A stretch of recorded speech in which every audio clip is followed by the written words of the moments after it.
I'll remind you that I will, if I hear sound coming, which I can detect, I will mute you. Hello, Hello? Carly. Hi. I'm trying to mute myself. I'm on this thing here. Okay, let me get back to the. Okay, there's that. Jane, did you find out how to mute yourself? She did. Okay, so just be aware of the fact that I do mute if I hear sound coming from a microphone. If you're in a place that's quiet and you want to leave your microphone on, that's almost never a problem.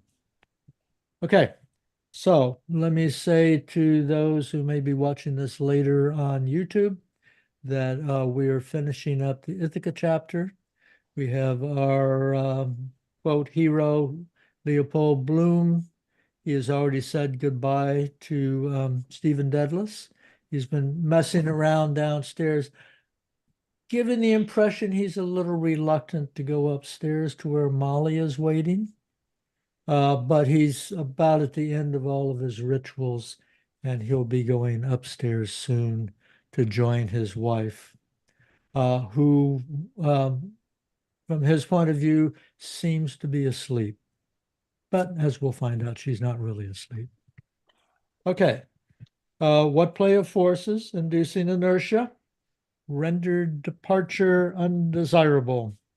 The lateness of the hour, rendering procrastinatory, the obscurity of the night, rendering invisible, the uncertainty of thoroughfares, rendering perilous, the necessity for repose, obviating movement, the proximity of an occupied bed, obviating research, the anticipation of warmth, human, tempered with coolness, linen, obviating desire and rendering desirable. The statue of Narcissus, sound without echo, desire, desire. What advantages were possessed by an occupied as distinct from an unoccupied bed? Uh-oh. Orla, I'm going to mute you. There we go.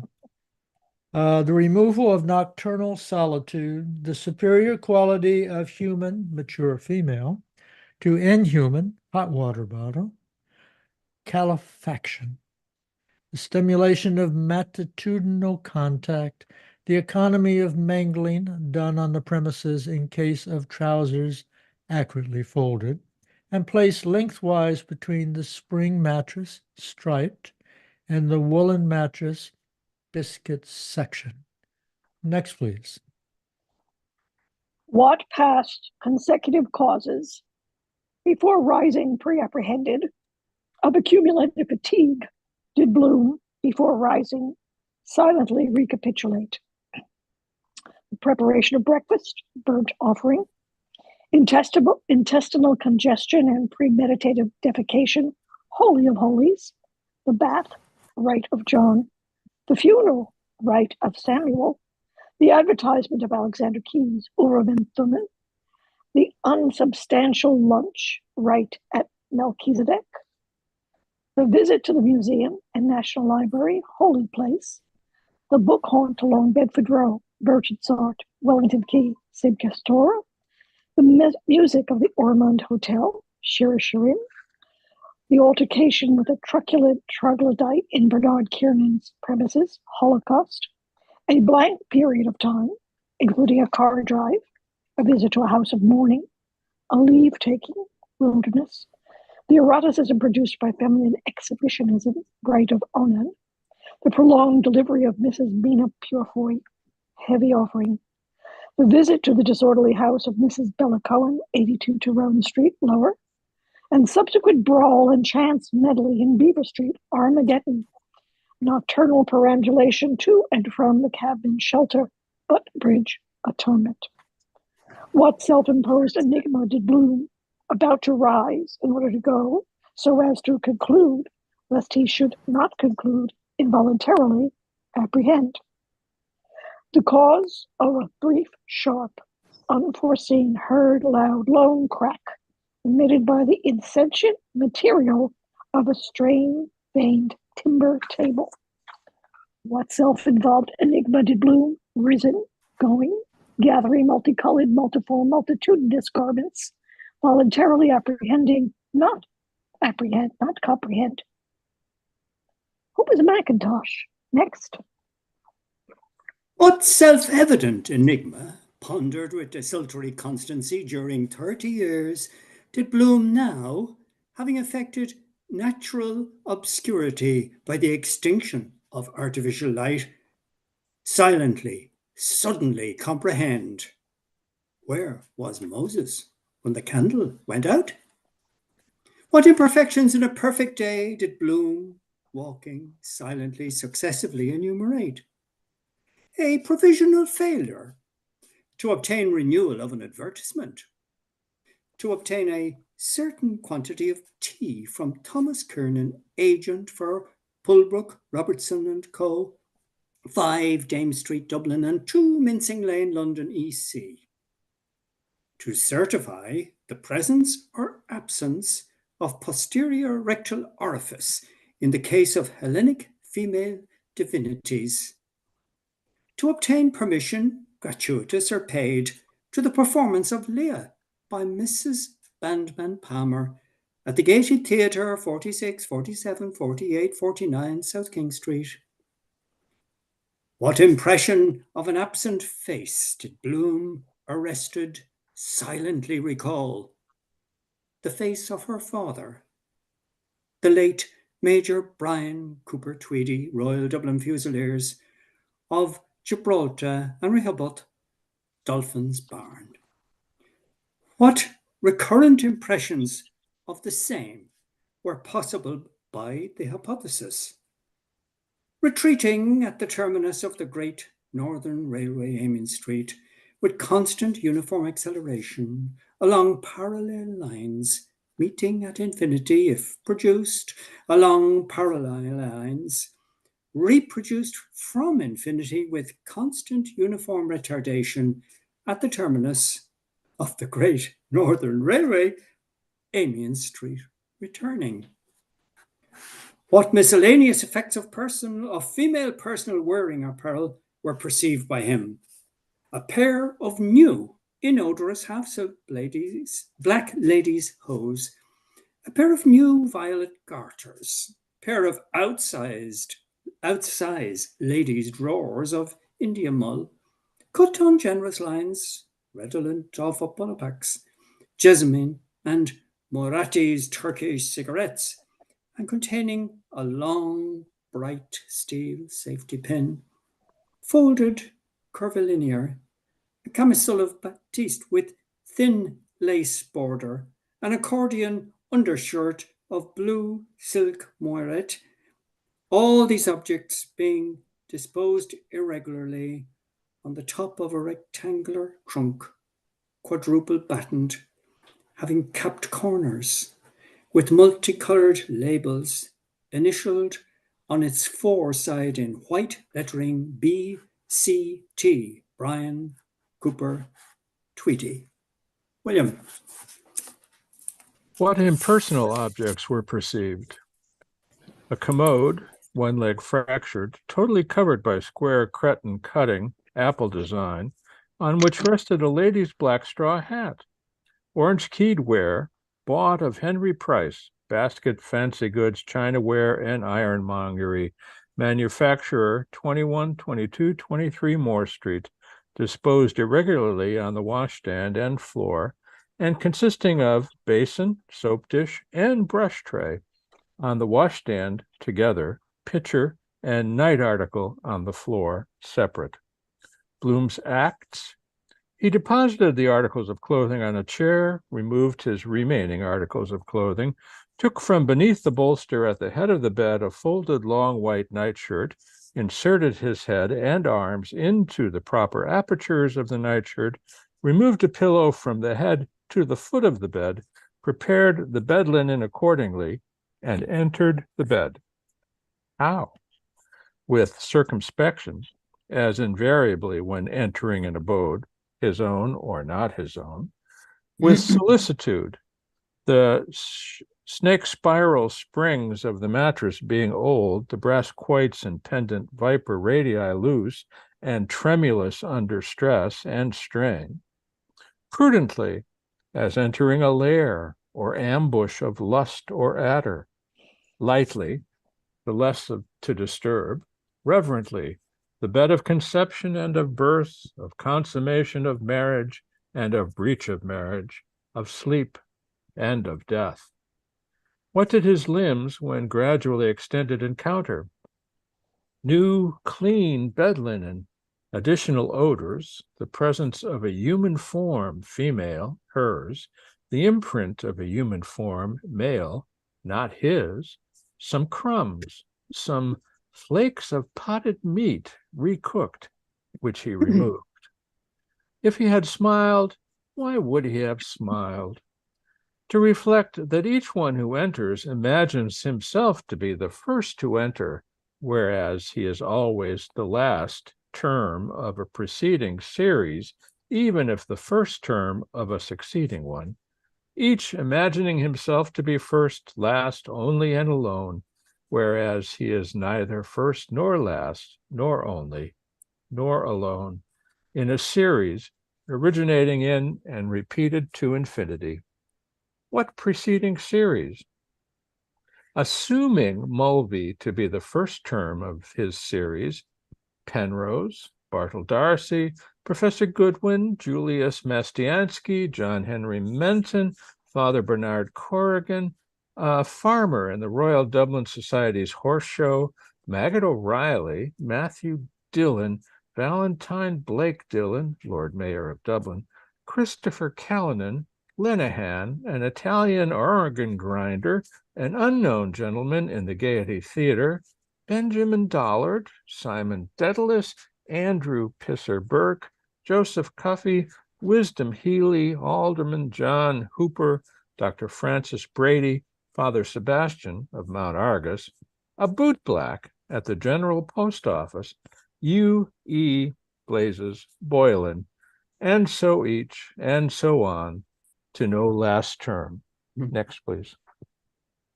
What were his reflections concerning the last member of the series and late occupant of the bed? Reflections on his vigor, a bounder, corporal proportion, a bill sticker, commercial ability, a bester, impressionability, a boaster. Why for the observer impressionability in addition to vigor, corporal proportion, and commercial ability? Because he had observed with augmenting frequency in the preceding members of the same series, the same concupiscence, inflammably transmitted first with alarm, then with understanding, then with desire, finally with fatigue, with alternating symptoms of epicene, comprehension, and apprehension. With what antagonistic sentiments were his subsequent reflections affected? Envy, jealousy, abnegation, equanimity. Envy of a bodily and mental male organism specially adapted for the superincumbent posture of energetic human copulation and energetic piston and cylinder movement necessary for the complete satisfaction of a constant but not acute concupiscence resident in a bodily and mental female orgasm, passive but not obtuse. Jealousy, because a nature full and volatile in its free state was alternately the agent and reagent of attraction. Because attraction between agents and reagents at all instants varied with inverse proportion of increase and decrease, with incessant circular extension and radial reentrance. Because the controlled contemplation of the fluctuation of attraction produced, if desired, a fluctuation of pleasure. Abnegation, in virtue of a acquaintance initiated September 1903 in the establishment of George Messias, merchant, tailor, and outfitter, 5 Eden Quay. B, hospitality extended and received in kind, reciprocated and reappropriated in person. And C, comparative youth subject to impulses of ambition and magnanimity, collegial altruism and amorous egoism. D, extraracial attraction Interracial inhibition, superracial prerogative. And E, an imminent provincial musical tour, common current expenses, net proceeds divided. Next, please. Equanimity, as natural as any and every natural act of a nature expressed or understood, executed in nature by natural creatures in accordance with his, her, and their natures of dissimilar similarity.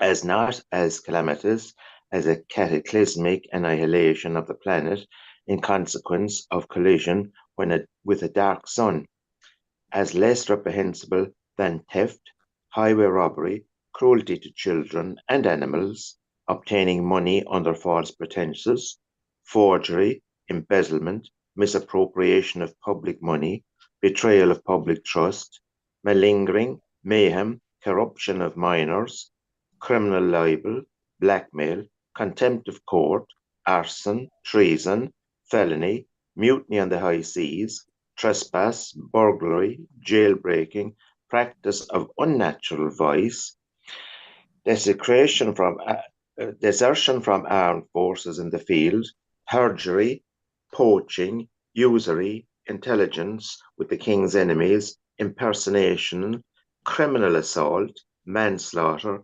willful and premeditated murder, as not more abnormal than all other altered processes of adaptation to altered conditions of existence, resulting in a reciprocal equilibrium between the bodily organism and its attendant circumstances, foods, beverages, acquired habits, indulged inclinations, significant disease, as more than inevitable, irreparable. Why more abnegation than jealousy, less envy than equanimity? From outrage, matrimony, to outrage, adultery, there arose not was outrage, copulation. Yet the matrimonial violator of the matrimonially violated had not been outraged by the adulterous violator of the adulterously violated. What retribution, if any? Assassination? Never, as two wrongs did not make one right. Duel by combat? No. Divorce? Not now.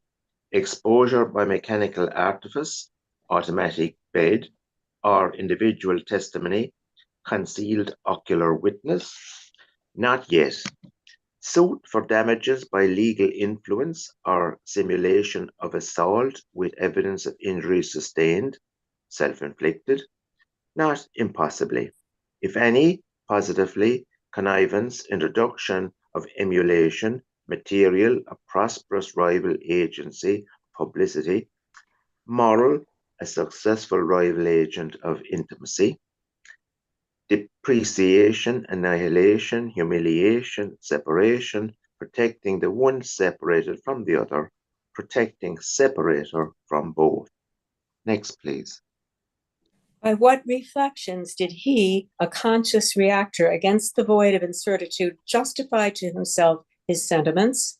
The preordained frangibility of the hymen, the presupposed intangibility of the thing in itself, the incongruity and disproportion between the self-prolonging tension of the thing proposed to be done and the self-abbreviating relaxation of the thing done, the fallaciously inferred debility of the female, the muscularity of the male, the variations of ethical codes, the natural grammatical transition by inversion, involving no alternation of sense of an aorist preterite proposition, parsed as masculine subject, monosyllabic, onomatopoeic transitive verb with direct feminine object, from the active voice into its correlative aorist preterite proposition, parsed as feminine subject, auxiliary verb, and quasi-monosyllabic, onomatopoeic past participle with complementary masculine agent in the passive voice,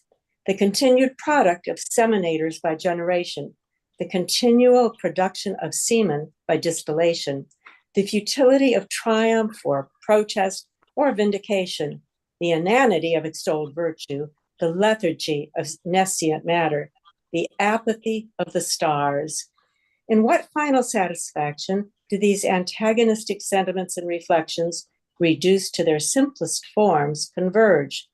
Satisfaction at the ubiquity in eastern and western terrestrial hemispheres, in all habitable lands and islands, explored or unexplored, the land of the midnight sun, the islands of the blessed, the isles of Greece, the land of promise, of adipose posterior female hemispheres, redolent of milk and honey, and of excretory, sanguine, and seminal warmth, reminiscent of secular families of curves of amplitude, insusceptible of moods of impression, or of contrarieties of expression, expressive of mute, immutable, mature animality.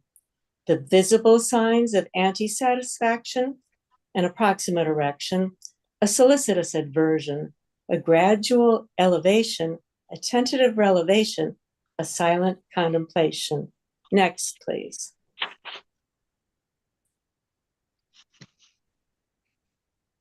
Then he kissed the plump, mellow, yellow, smellow melons of her rump, on each plump, melanous hemisphere, in their mellow, yellow furrow, with obscure, prolonged, provocative, melon-smellinous osculation.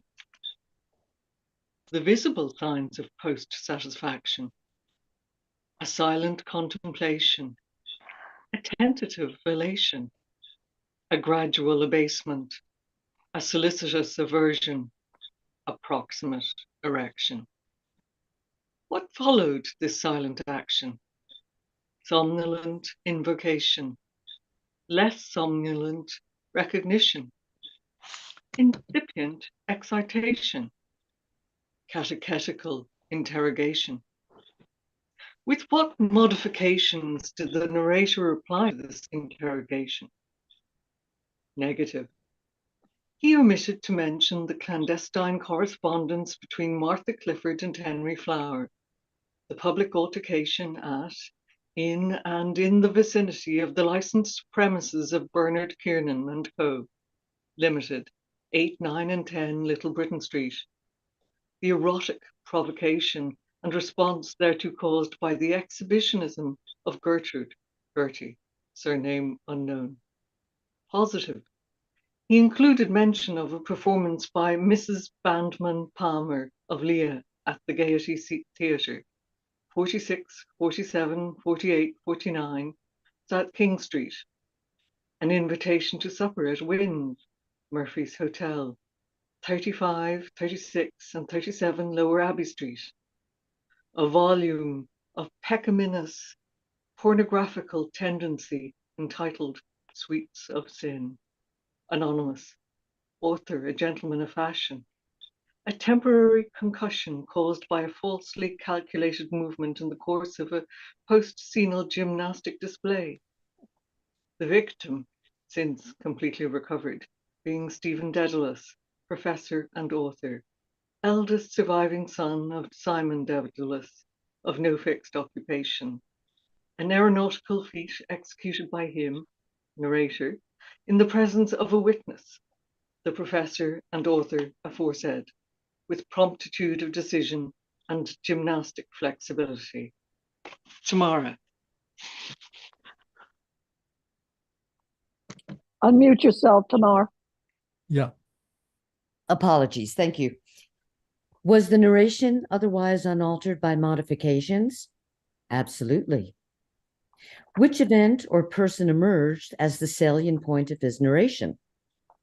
Stephen Dedalus, professor and author. What limitations of activity and inhibitions of conjugal rights were perceived by listener and narrator concerning themselves during the course of this intermittent and increasingly more laconic narration? By the listener, a limitation of fertility inasmuch as marriage had been celebrated 1 calendar month after the 18th anniversary of her birth, 8 September 1870, viz. 8 October, and consummated on the same date with female issue born 15 June 1889, having been anticipatorily consummated on the 10 September of the same year, and complete carnal intercourse with ejaculation of semen within the natural female organ having last taken place 5 weeks previous, viz. 27 November 1893, to the birth on 29 December 1893 of second and only male issue, deceased 9 January 1894, aged 11 days, there remained a period of 10 years, 5 months, and 18 days during which the carnal intercourse had been incomplete, without ejaculation of semen within the natural female organ. By the narrator, a limitation of activity, mental and corporal, inasmuch as complete mental intercourse between himself and the listener had not taken place since the consummation of puberty, indicated by catamenic hemorrhage of the female issue of narrator and listener, 15 September 1903, there remained a period of 9 months and 1 day, during which, in consequence of pre-established natural comprehension and incomprehension between the consummated females, listener, and issue, complete corporal liberty of action had been circumscribed. How? By various reiterated feminine interrogation concerning the masculine destination, whither, the place where, the time at which, the duration for which, the object with which, in the case of temporary absences, projected or effected. What moved visibly above the listener's and the narrator's invisible thoughts? The upcast reflection of a lamp and shade, an inconstant series of concentric circles of varying gradations of light and shadow. In what directions did listener and narrator lie? Listener, southeast by east. Narrator, northwest by west. On the 53rd parallel of latitude, north, and 6th meridian of longitude, west, at an angle of 45 degrees to the terrestrial equator. In what state of rest or motion? At rest relatively to themselves and to each other. In motion, being each and both carried westward, forward, and rearward, respectively, by the proper perpetual motion of the earth through ever-changing tracts of never-changing space. In what posture? Listener, reclined semilaterally, left hand under head, right leg extended in a straight line and resting on left leg flexed in the attitude of Gaetelus, fulfilled, recumbent, big with seed. Narrator, reclined laterally, left, with right and left legs flexed, the index finger and thumb of the right hand resting on the bridge of the nose, in the attitude depicted in a snapshot photograph made by Percy Apjohn, the child Menweary, the man-child in the womb. Womb, weary, he rests, he has traveled. With Sinbad the sailor and Tinbad the tailor, and Jinbad the jailer and Winbad the whaler, and Ninbad the nailer and Finbad the failer, and Binbad the baler and Pinbad the paler, and Minbad the mailer and Hinbad the hailer and Rinbad the railer, and Dinbad the caler and Vinbad the quailer, and Limbad the yailer and Zinbad the thaler. When, going to dark bed, there was a square, round Sinbad the sailor's ox egg in the night of the bed of all the ox of the rocks of dark and bad, the bright daler. Where?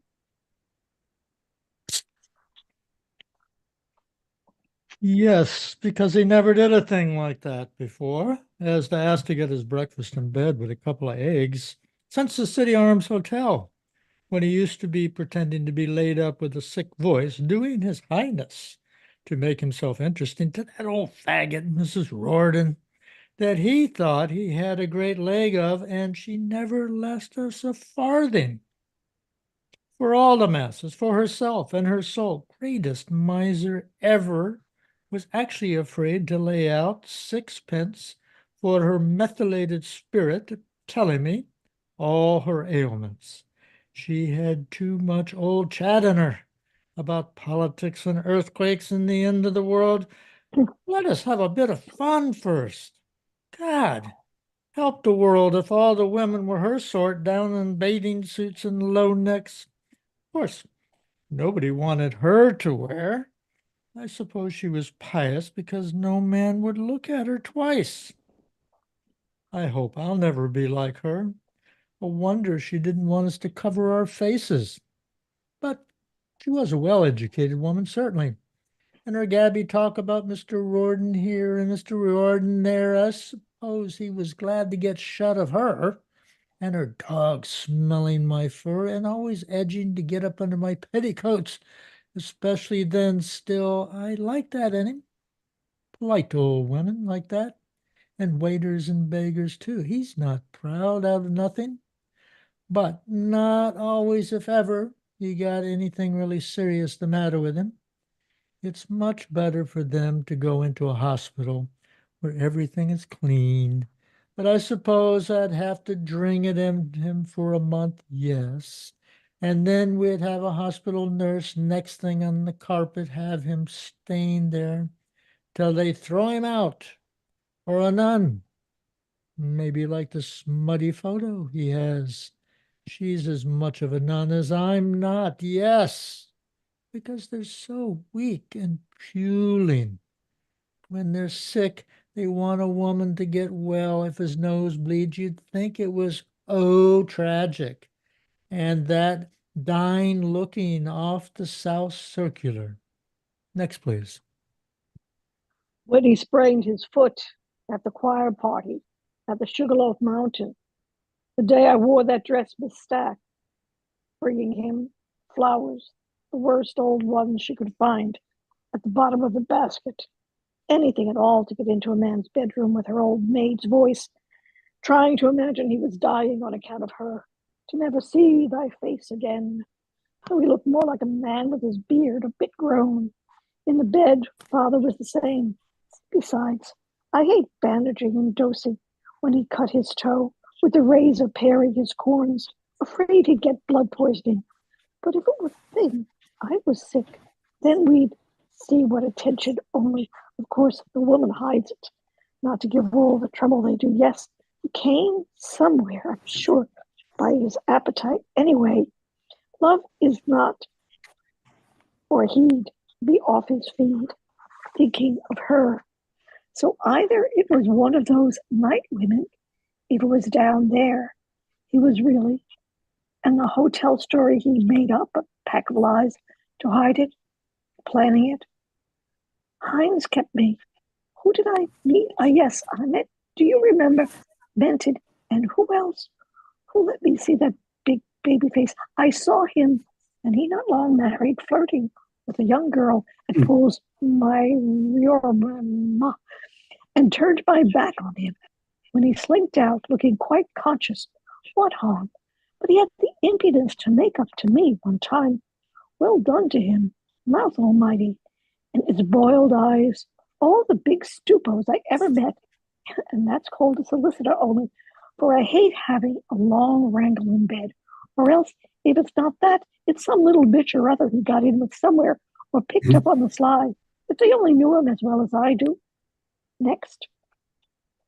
Yes, because the day before yesterday, he was scribbling something, a letter, when I came into the front room for the matches to show him Dignan's death in the paper, as if something told me, and he covered it up with the blotting paper, pretending to be thinking about business.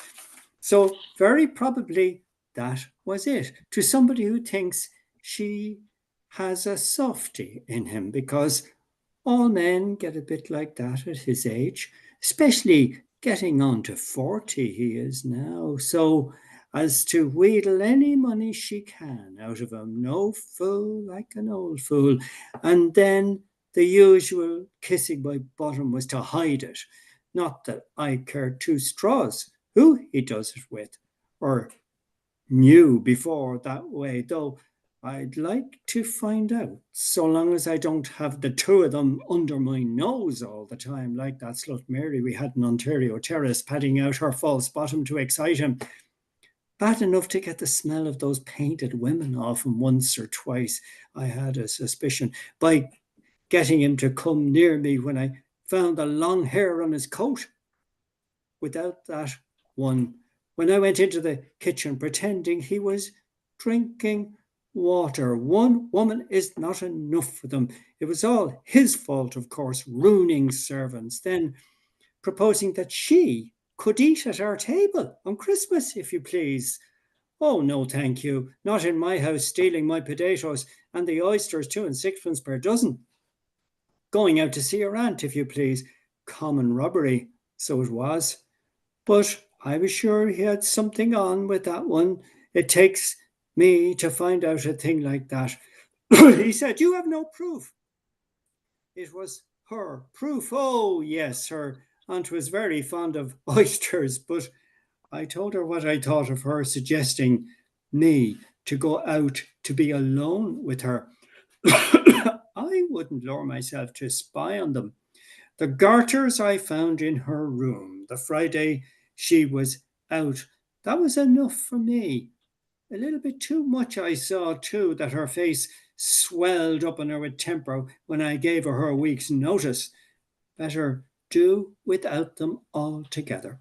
Do out the rooms myself quicker, only for the damn cooking and throwing out the dirt. I gave it to him anyhow. Either she or me leaves the house.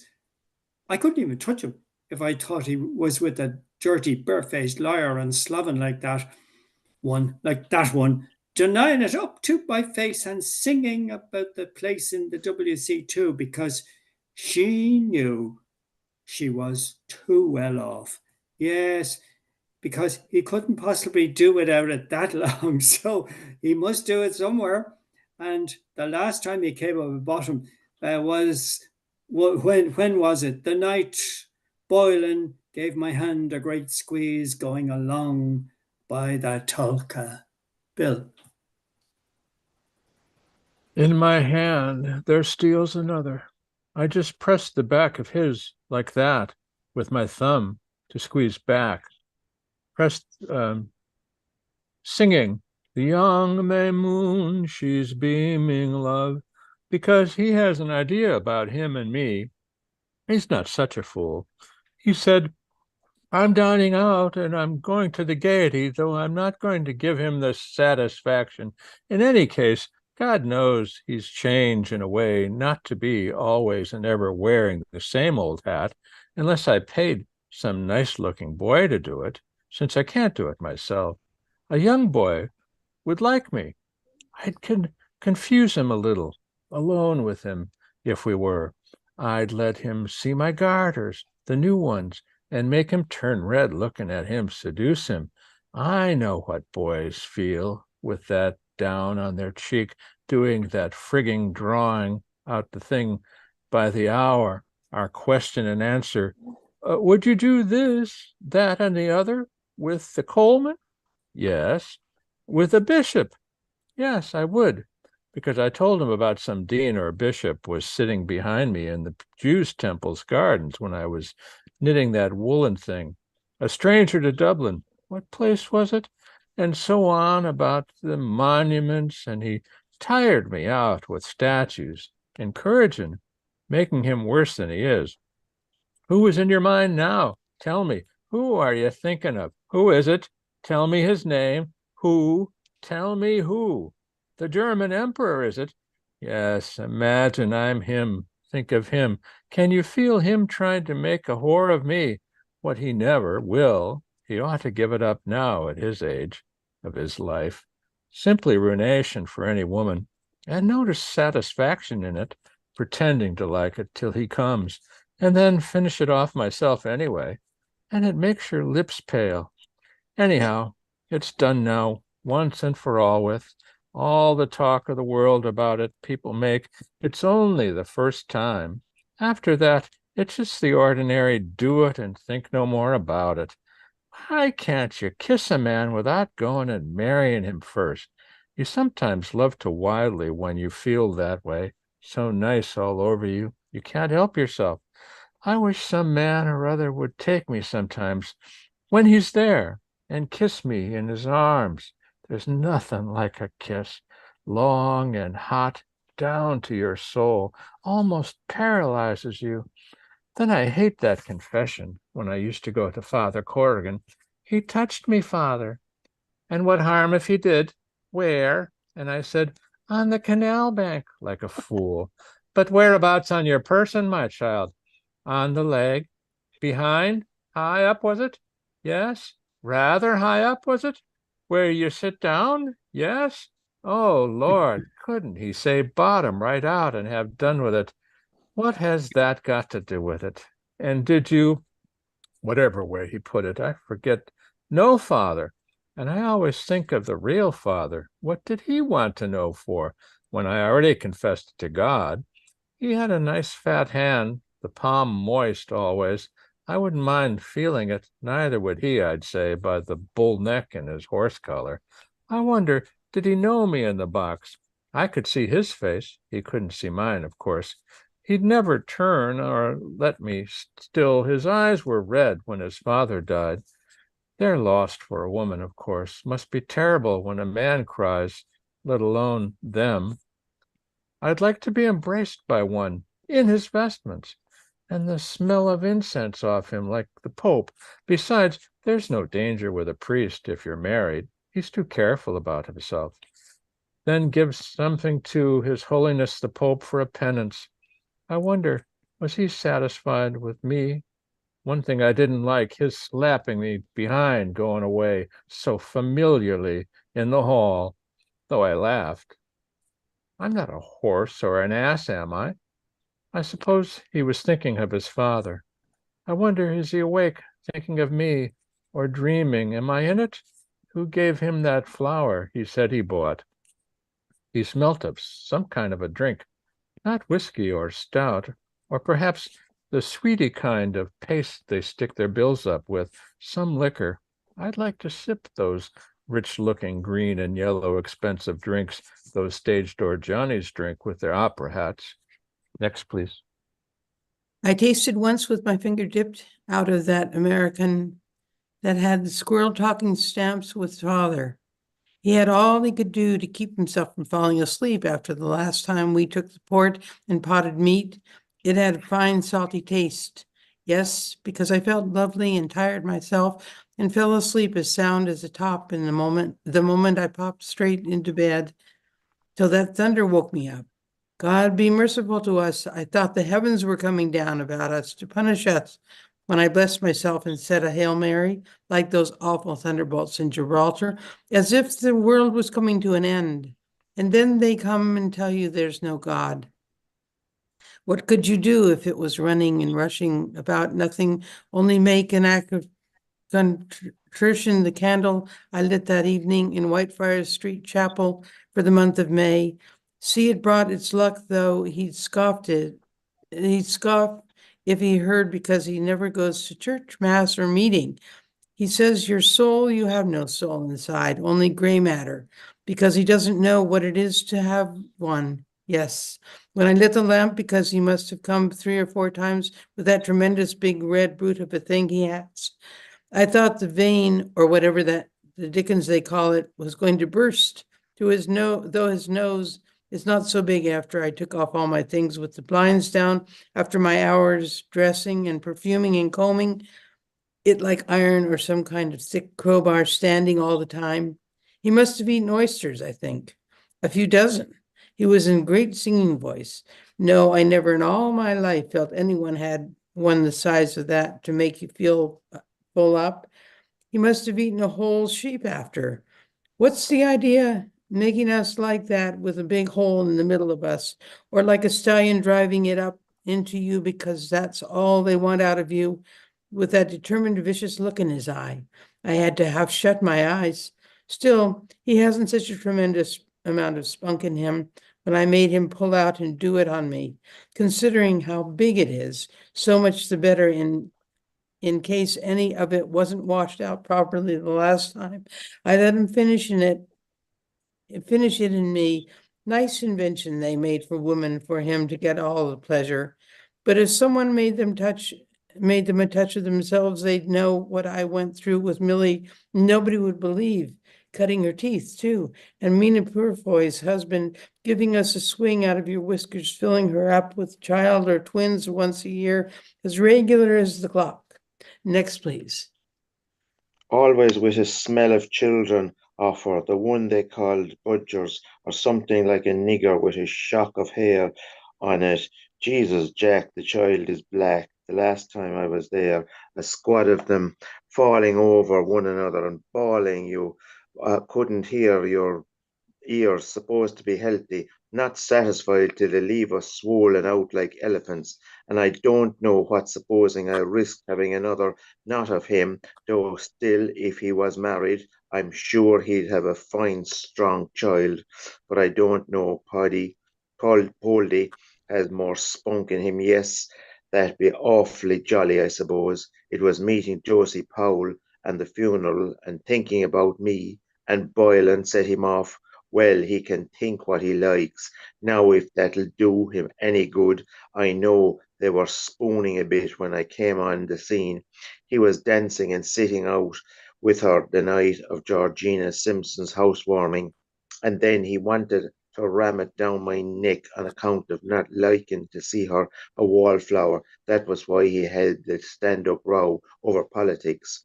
He began it not me, but when he said about our Lord being a carpenter, at last he made me cry, of course. A woman is so sensitive about everything.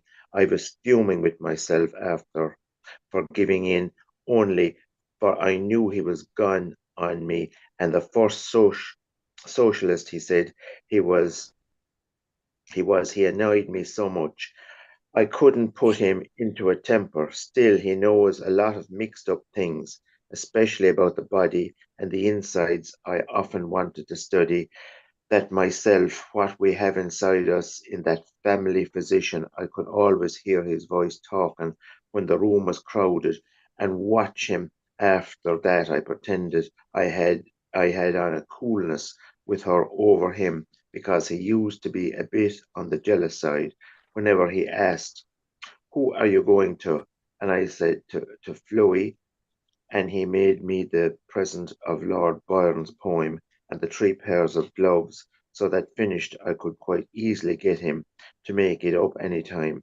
I know how I'd even, supposing he got in with her again and was going out to see her somewhere, I'd know if he refused to eat the onions. I know plenty of ways. Ask him to tuck down the collar of my blouse or touch him with my veil and gloves on going out. I kiss them, would send them all spinning. However, all right, well, see them. Let him go to her. She, of course, would only be too delighted to pretend she's mad in love with him, and I wouldn't so much mind. I'd just go to her and ask her, "Do you love him?" and look her square in the eyes. She couldn't fool me, but she might imagine he was and make a declaration of his plabbery kind of a manner of her, like he did to me, though I had a devil's own job to get it out of him. Though I liked him for what it showed, it could hold in and want to be got for the asking. He was on top of asking me too. The night in the kitchen, I was rolling the potato cakes. There's something I want to say to you, only for I put him off letting on I was in a temper with my hands and arms full of pastry flour. In any case, I let out too much the night before of dreams, so I didn't want to let him know more than was good for him. Next, please. She used to be always embracing me, Josie, whenever he was there, meaning him, of course, glomming me over. And when I said I washed up and down as far as possible, asking me, "Did you wash possible?" The women are always egging on to that, putting it on thick when he's there. They know by his sly eye, blinking a bit, putting on the indifferent when they come out with something. The kind he is, what spoils him? I don't wonder in the least, because he was very handsome at that time, trying to look like Lord Byron.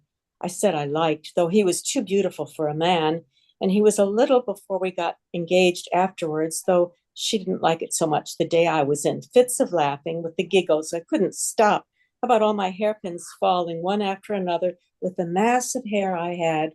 You're always in great humor, she said. Yes, because it grigged her, because she knew what it meant, because I used to tell her a good bit of what went on between us, not all, but just enough to make her mouth water. But that wasn't my fault. She didn't darken the door much after we were married. Wonder what she's got like now after living with that dotty husband of hers. She had her face beginning to look drawn and run down the last time I saw her. She must have been just after a row with him, because I saw in the moment she was edging to draw down a conversation about husbands and talk about him to run him down. What was it she told me? Oh, yes, that sometimes he used to go to bed with his muddy boots on when the maggot takes him. Just imagine having to get in bed with a thing like that might murder you any moment. What a man. Well, it's not the one way everyone goes mad. Poldy, anyway. Whatever he does, always wipes his feet on the mat when he comes in, wet or shine, and always blacks his own boots, too. And he always takes off his hat when he comes up in the street like that. And now he's going about in his slippers to look for 10,000 pounds for a postcard. Up, up, oh, sweetheart May. Wouldn't a thing like that simply bore you stiff to extinction? Actually, too stupid even to take his boots off. Now, what could you make of a man like that? I'd rather die 20 times over than marry another of their sex. Next, please.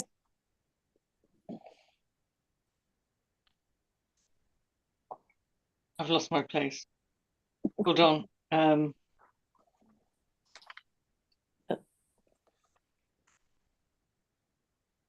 Marry another Of of course, the. he'd never find another woman like me to put up with him the way I do. Know me, come sleep with me. Yes, and he knows that too at the bottom of his heart. Take that Mrs. Maybrick that poisoned her husband, for what I wonder, in love with some other man. Yes, it was found out on her. Wasn't she the downright villain to go and do a thing like that? Of course, some men can be dreadfully aggravating, drive you mad, and always the worst word in the world. What do they ask us to marry them for, if it were so bad as all that comes to? Yes, because they can't get on with us without us. White arsenic, she put in his tea. Off fly paper, wasn't it? I wonder why they call it that. If I asked him, he'd say it's from the Greek. Leave us as wise as we were before. She must have been madly in love with the other fellow to run the chance of being hanged. Oh, she didn't care if it was her nature. What could she do? Besides, they're not brutes enough to go and hang a woman, surely, are they? Tomorrow. They're all so different. Boylan talking about the shape of my foot. He noticed it once, even before he was introduced, when I was in the DBC with Poldy, laughing and trying to listen. I was waggling my foot. We both ordered 2 teas and plain bread and butter. I saw him looking, with his 2 old maids of sisters, when I stood up and asked the girl where it was. What do I care with the dropping out of me? And that black closed breeches he made me buy. Takes you half an hour to let them down, wetting all myself. Always with some brand new fad, every other week. Such a long one I did. I forgot my suede gloves on the seat behind that I never got after. Some robber of a woman. And he wanted me to put it in the Irish Times. Lost in the ladies' lavatory, DBC Dame Street. Finder returned to Mrs. Marion Bloom. And I saw his eyes on my feet, going out through the turning door. He was looking when I looked back, and I went there for tea 2 days after in the hope, but he wasn't. Now, how did that excite him? Because I was crossing them when we were in the other room first. He meant the shoes that are too tight to walk in. My hand is nice like that. If I only had a ring with the stone from my mum, a nice aquamarine, I'll stick him for one, and a gold bracelet. I don't like my foot so much. Still, I made him spend once with my foot, the night after Goodwin's botch-up of a concert. So cold and windy it was. Well, we had that rum in the house, Tamal. And the fire wasn't black out when he asked to take off my stockings, lying on the hearth rug in Lombard Street. Well, and another time it was my muddy boots. He'd like me to walk in all the horse's dung I could find. But of course, he's not natural like the rest of the world. What did he say? I could give 9 points and 10 to Caddy Lanner and beat her. What does that mean? I asked him. I forget what he said because the stop press edition just passed, and the man with the curly hair and the Lucan dairy that's so polite, I think I saw his face before somewhere. I noticed him when I was tasting the butter, so I took my time. Bartell Darcy, too, that he used to make fun of, when he commenced kissing me on the choir stairs after I sang Gounod's Ave Maria. What are we waiting for? Oh, my heart, kiss me straight on the brown part, which is my brown part. He was pretty hot for all his tinny voice, too. My low notes he was always raving about, if you can believe him. I liked the way he used his mouth singing. Then he said, wasn't it terrible to do that there in a place like that? I don't see anything so terrible about it. I'll tell him about that someday, not now, and surprise him, eh? And I'll take him there and show him the very place, too, we did it. So now there you are, like it or lump it. He thinks nothing can happen without him knowing. He hadn't an idea about my mother till we were engaged. Otherwise, he'd never have got me so cheap as he did. He was 10 times worse himself, anyhow, begging me to give him a tiny bit cut off my drawers. That was the evening, coming along Kenilworth Square, he kissed me in the eye of my glove, and I had to take it off. Asking me questions, is it permitted to inquire the shape of my bedroom? So I let him keep it as if I forgot it, to think of me when I saw him slip it into his pocket. Next. Wow. Excellent. Excellent. I think Wonderful. yeah, it was really good reading today. I believe we will stop here. And yeah. I mean, why would we not start where it says, of course, he's mad on the subject of drawers. Let me make a note here. And it's 12. Oh my goodness, it's going to be what many consider the solstice next Thursday. So let me get the Gabler page number. 614. 614. Okay, Wordsworth. 648. 648. Okay, other editions that people might be reading. Random House 731. 731. Okay. Any others? Okay. That's great. It was a lot of fun after Ithaca to do that. Oh, yeah. Yes, well, I think Yes. that's part of the purpose of Ithaca. You know, as I said before, it's Ithaca is very male and factual, and And it makes the act of making love so unsexy. Yeah, it does. So did I hear correctly, Tamara, that you've gone through and you've actually taken Penelope and made distinctions in the text? I put in my own punctuation and, some other notations. I have to say I cheated a little because I listened to, I think it's Marcella Reardon doing it on tape, which is just a beautiful Penelope. She speaks as if she's in bed. It's whispering, but still dramatic. So yeah, I borrowed on that. I did some of my own and then double checked to see if I was matching what she was doing, which is a great cheat. Yeah, no, I think that's perfectly. I think that's actually, to a certain extent, Joyce wants us to actually wrestle with these things and to try different approaches to it. So it was good. But I mean, all the reading today was, Oh, agreed. I think we might be learning something as we go along. Mm-hmm. I think so. Every time. Yeah. Mhm. Okay. Well, let's have a little chat about this before we go off into the wilderness.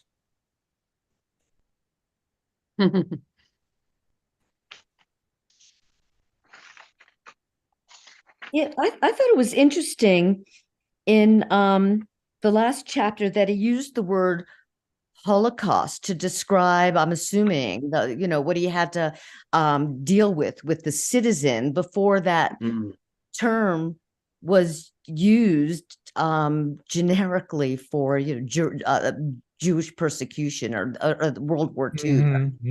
It just seemed, it struck me as I read it this time, maybe because of what's going on right now, but I just, it was prescient.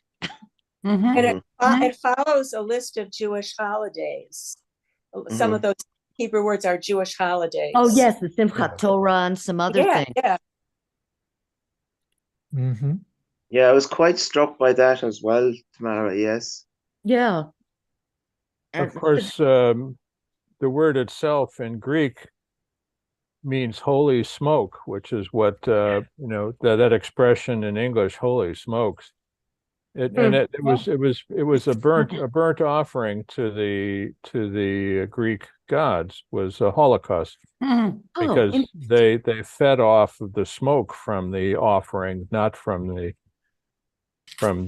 offering itself. But you would sacrifice a lamb or a Mhm. sheep or a bull or something and burn it, and the gods would get the smoke.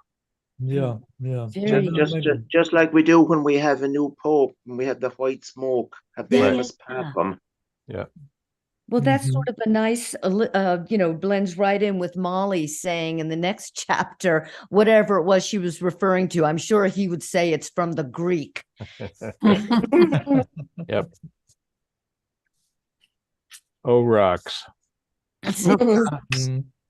Leave us as wise as we were before. Yeah. Well, I like, once again, we have the thing of Bloom going through his entire day. And the Wordsworth, it's on 632, where it starts off the preparation of breakfast, burnt offering, Yes. intestinal congestion and premeditative defecation, holy of holies, etc., etc., and goes through the entire book, hitting the high points, so to speak, and connecting them with holidays and religion. So.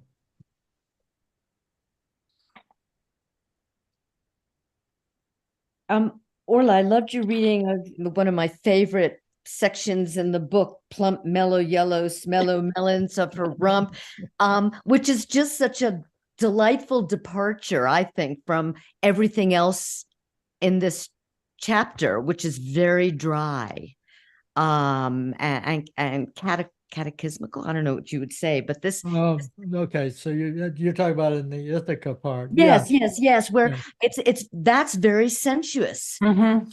And mellifluous. It's beautiful. And just it's a nice, for me it was a great departure from everything that came before in that chapter. Well, if I can wax probably too poetical, it is kind of a nice symbol of how the female principle mellows and brings the male principle down to earth and to sensuousness and reality. Because of course all of Ithaca is all so abstract and uh It's very didactic. And this is not.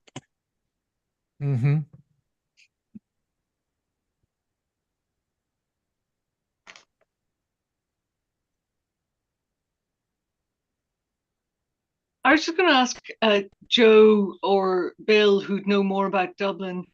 I didn't know that Wynn's Hotel was called Murphy's. And so they say an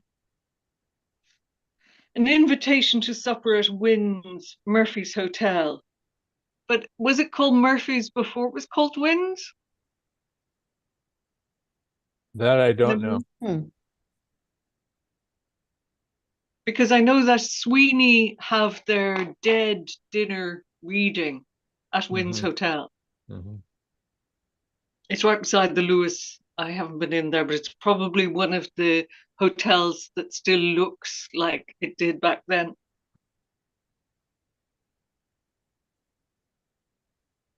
Mhm.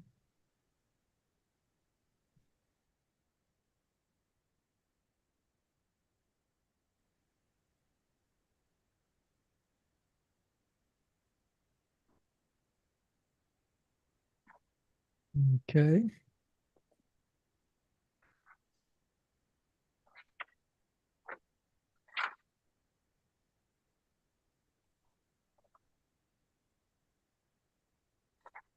So I was struck this time, and Wordsworth will be on page 634, how he is, there's a parallelism between the earlier umbilical cord series, and then we have the intercourse series that Bloom is going over.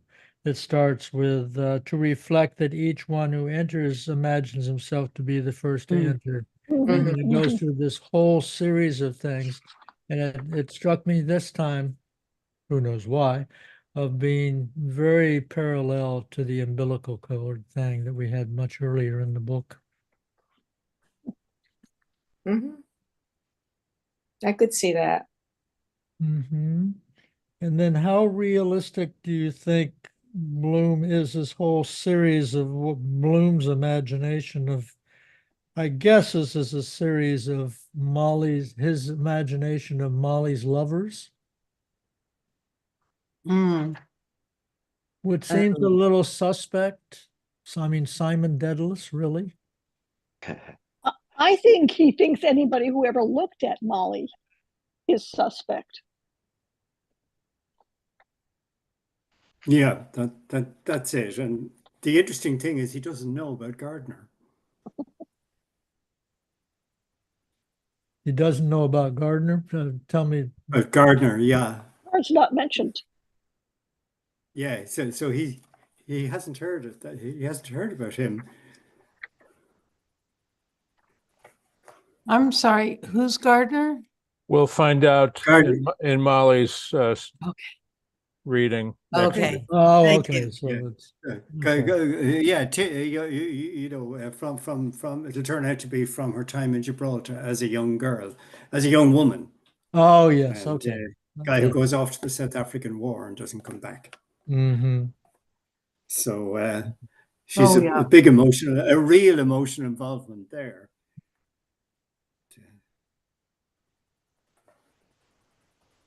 Okay, well, I always have to mention that, I mean, Bloom's kind of, maybe I'm wrong, but I mean, seems like Bloom has set himself up for this sort of thing by not engaging with Molly for 10 years. Particularly, I'm sorry. particularly after, well, just the only thing I was going to add to that, particularly after a tragic incident of a child dying, which I believe it's a commonplace in marriage counselors and psychologists, et cetera, that many times relationships fall apart after the death of a young child because the couple can't figure out how to talk about it and how to handle it. Yes.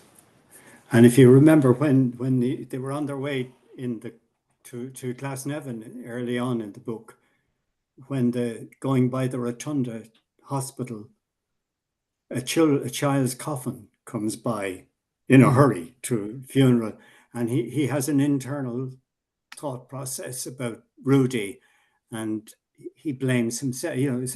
I often wonder where he gets that thought. If it's from, if the child's okay, if there's a problem, it's from the man. Otherwise, it's from the woman. Mhm. Like someone has sort of said to him, "It's from you. You caused the child to die." So there's a sort of a hint of guilt there, but that sounds like where the bottleneck came in the marriage, and where the. Mhm. I'd love to read this episode or this book sometime with a group of marriage counselors to hear what they would That would say. be okay. Well, let's see if we can arrange that. I don't know. I read Spread it. the word. I read it once with a group of Freudian psychiatrists, and that was an interesting Oh my experience. God. Oh, would you share a little with us, Bill? Oh, I mean, every complex you can imagine was exhibited. Many of them latent. Of course, Bloom is latently homosexual, according to them. Yeah. I mean, particularly from the episode in the WC when he's defecating. And there was this one Freudian who was actually Viennese, an older woman with a very strong Viennese accent, and she kept going on about how he was playing with the fecal column, Oh, as God. she called it, and that was proof of his latent homosexuality. Yeah. Anyway, so I mean, I think marriage counselors will see what they want to see, the way Freudians see what they want to see, and Yeah. Be interesting to see what advice they would give. How they would go about justifying their fee. But when you said there, Bill, every complex was exhibited, I thought for a moment you were talking about the psychiatrists themselves. Well, that's probably true as well. That's probably true as well.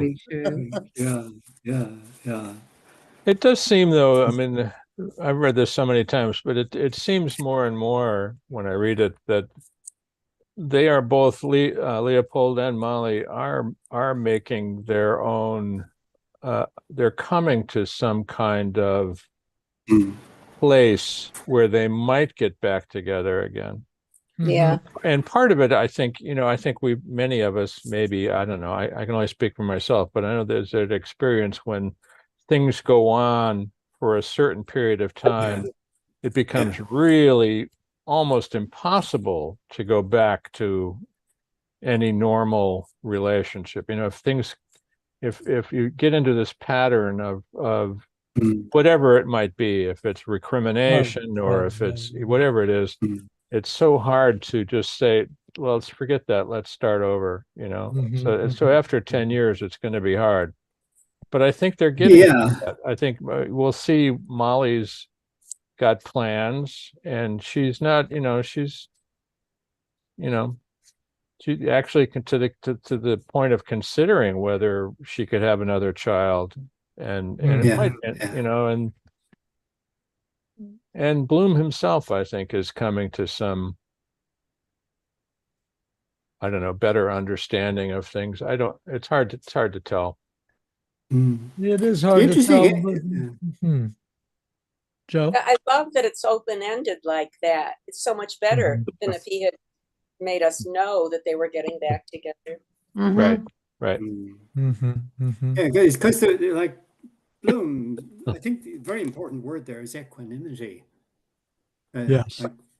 This is his frame of mind, and very soon afterwards he says, it's not as if the planet had been annihilated by a collision with the dark sun. He's setting the events with Blazes Boylan on a very long line of catastrophes, and it's nowhere near the worst you could have. And he names all jailbreaking, burglary, deserting the army on the battlefield, all things that would be worse. And it'd be interesting to hear what Molly has to say, because he's clearly prepared to park the situation today and say, well, in the long term, it's not a huge problem if we could sort it. And if she was of the same mind, then you could see the pieces coming together. But, and you know, divorce, not yet. You know, I think so he's many. not rushing. No, he's not, and he actually disregards the idea of divorce. No, but not yet Yeah. anyway. No, yeah, and But he's not going to challenge Blazes to a duel. He won't be no. taking pistols at dawn, and he's not going to have him assassinated. So he's eliminated a lot of the possible, you know, endings of the novel.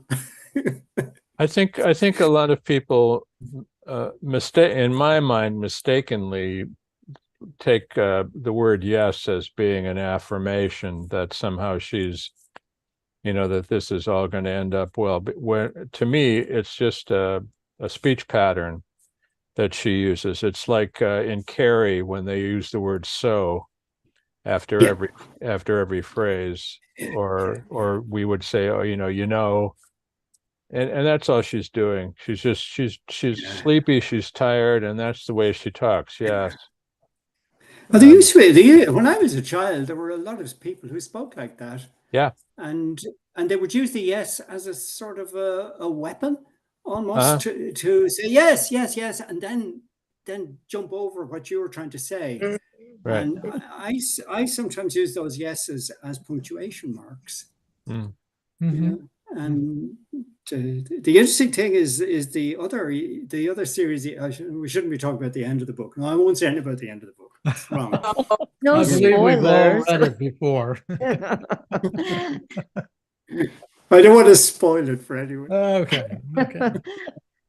So I had a question about the word spunk, because we use that like say a person is spunky, but I don't know if that usage was in place then.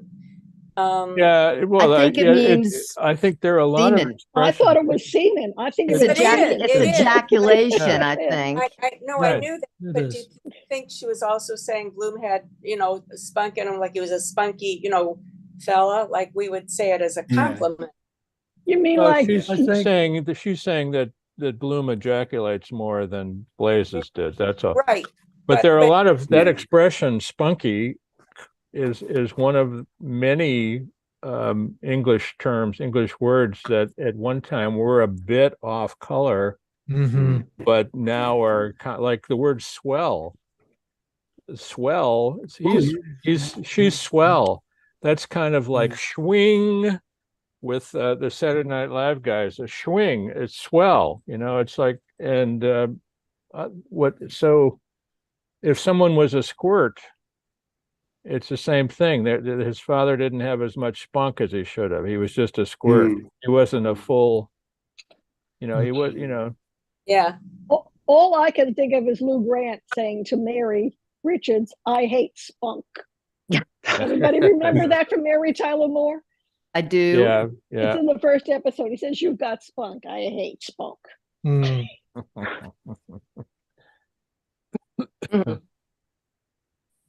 I like and need to mention Molly's manipulative behavior. Yes. The little secrets that she gives out, like if she wants to check and see if Leopold has been near some women of ill repute, she'll notice a hair on his clothes and will go to pick the hair. But what she's really doing is she wants to get a good sniff to see if he's been up to perfume, less than savory activities. And she's very proud of it. You know, she said, "Oh, it takes me to find out something like that." Yeah, well, I think once again, I think in this particular period of time that those sorts of tools and probably to a great extent even now are necessary. They're survival tools. They're ways to get things done and to find things out without upsetting the apple cart, the cultural apple cart. But she does a lot of that, and just in today's reading, the small number of pages, these little techniques that she has. So, and I think a good example of that is let's see. Oh no, that's Bless you. Right. Thank you. No, this will wake her. We woke her up. I wanted to mention in terms of where the story could possibly go after this. I always use the expression when talking with people that are in some sort of seemingly insolvable relationship tangle. I always say the story's not over. Meaning that, relationship is extremely complex and there's so many factors in it that you can never tell when a corner will be turned that you never expected to turn in that way. And I've witnessed that also many, many times, that sometimes it's just a matter of timing and waiting for the right time and for an answer to kind of come up.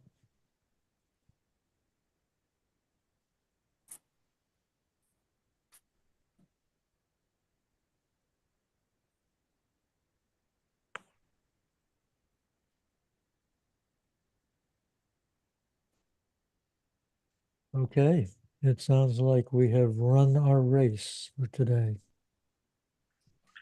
So we will meet on the solstice next Thursday. I hope Solstice. all or most at least can join.